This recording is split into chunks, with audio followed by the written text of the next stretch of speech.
de tension, on va voir un générateur de courant. 3, 1, 2, générateur de courant.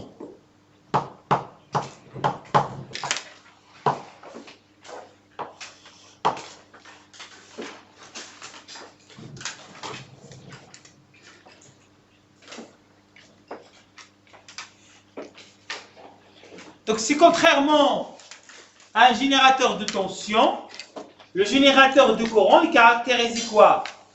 Par son courant de court-circuit et son admittance interne Y. Parce qu'en fait, au lieu d'avoir l'impédance, je peux écrire l'inverse de l'admittance. Donc, un générateur de courant, un générateur de courant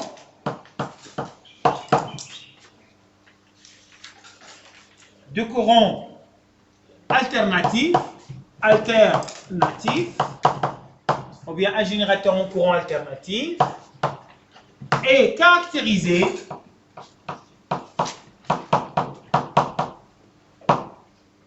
un générateur de courant ou bien en courant alternatif, je préfère remettre en courant alternatif.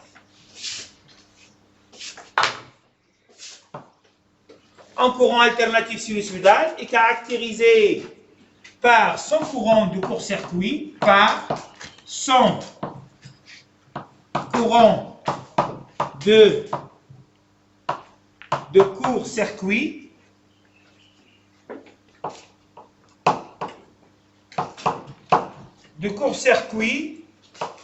I0 de T et son admittance,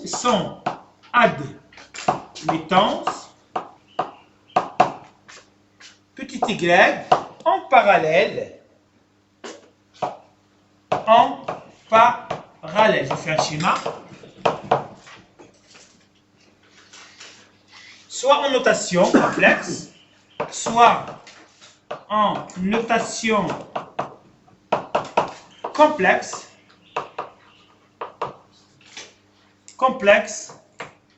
I0 bar et petit y bar. Donc je fais le schéma.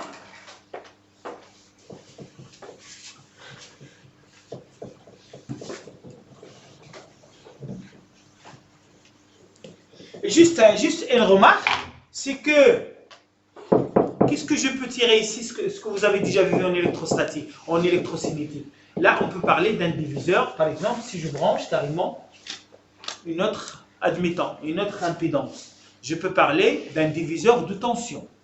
D'accord? Et quand je parle de diviseur de tension, on peut adopter le théorème de Thevenin. Si par exemple, j'ai un circuit quelconque, et je vais carrément essayer de simplifier ce circuit pour obtenir vers la fin une seule maille. Donc je peux adopter le théorème de Thevenin. Contrairement au générateur de courant, je vais adopter le théorème de Norton. Pourquoi? Parce qu'en fait, le circuit contient une source de tension, une source de courant plutôt. Donc je fais le schéma. Donc j'ai une source de courant.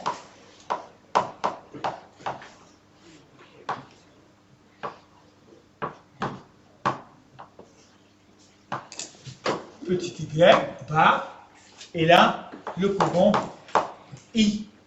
Et donc, j'ai A et B.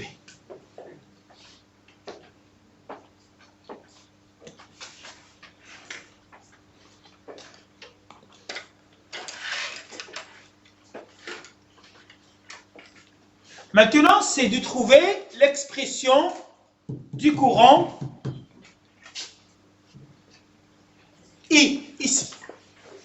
Par exemple, la question, on va brancher, j'ai ce circuit, et je vais carrément trouver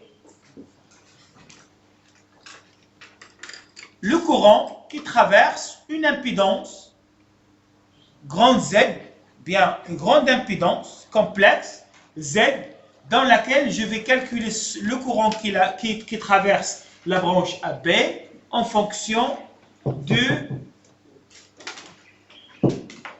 des éléments du générateur de courant, c'est-à-dire les I0 et les Y. Quand je parle de Y, ça veut dire c'est 1 sur Z. Donc voilà, on va supposer que j'ai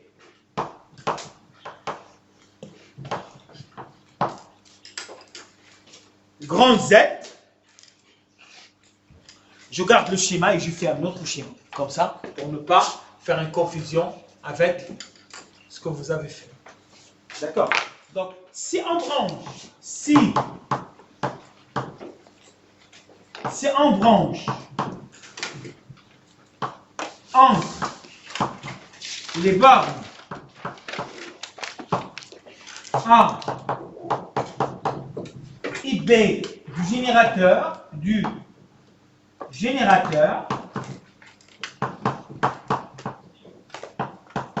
un élément, donc un élément d'impédance complexe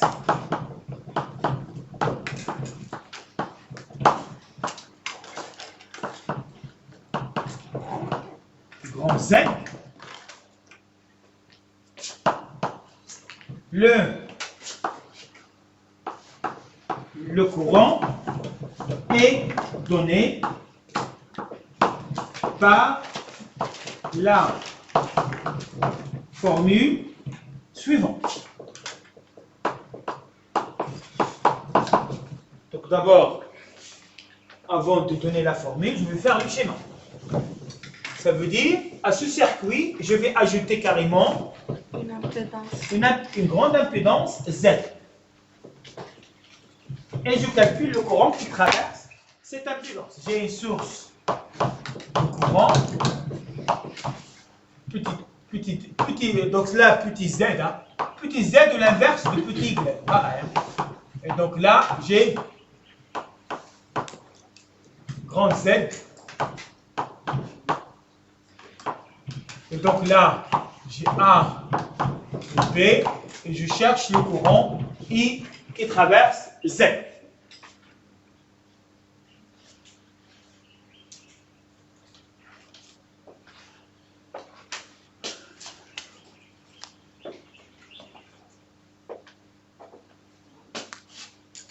Donc je fais la même chose. Par exemple, je vais revenir à un truc que nous avons déjà vu en électrocinétique. Donc là, par exemple, j'ai A. Et donc là, je suppose que j'ai une différence de tension. Et j'ai ZA. J'ai Z2.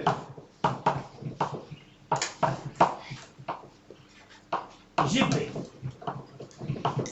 Et je veux calculer si le courant I, ici par exemple, je suppose que j'ai le courant I, et je calcule, là j'ai U2, et là U. À votre avis, sans faire de calcul, comment je vais calculer U2?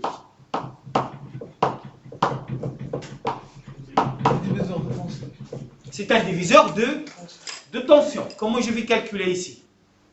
U2 est égal à combien? U2 est égal à Z2 sur Z2 plus ZA fois I. Est-ce que vous êtes d'accord? Qui n'est pas d'accord? C'est très simple. Ça sans faire de calcul. Bah sinon, je calcule U est égal à combien? Et 1 entre parenthèses Z1 plus Z2. Et donc je vais écrire quoi? Que U est égal à I ZA plus Z2. Est-ce que vous êtes d'accord? Ça veut dire quoi? Que I est égal à combien? I bar est égal à combien? AU sur ZA plus Z2. Est-ce que ça marche? Ensuite, je vais calculer ça. I2 est égal à combien? I2 est égal le courant qui traverse fois Z2 égal à Z2 fois I. Est-ce que vous êtes d'accord? Si je remplace I par U sur Z1, attention, là, c'est pas I, c'est U.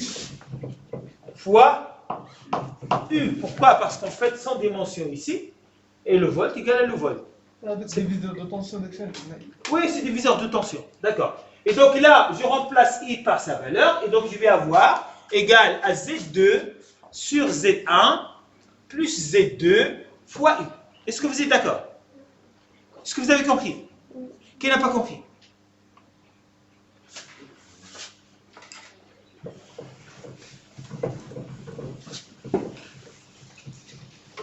Est-ce que vous avez compris le schéma? D'accord, le schéma, il est là. Je refais un petit peu d'une manière trop claire. Donc A,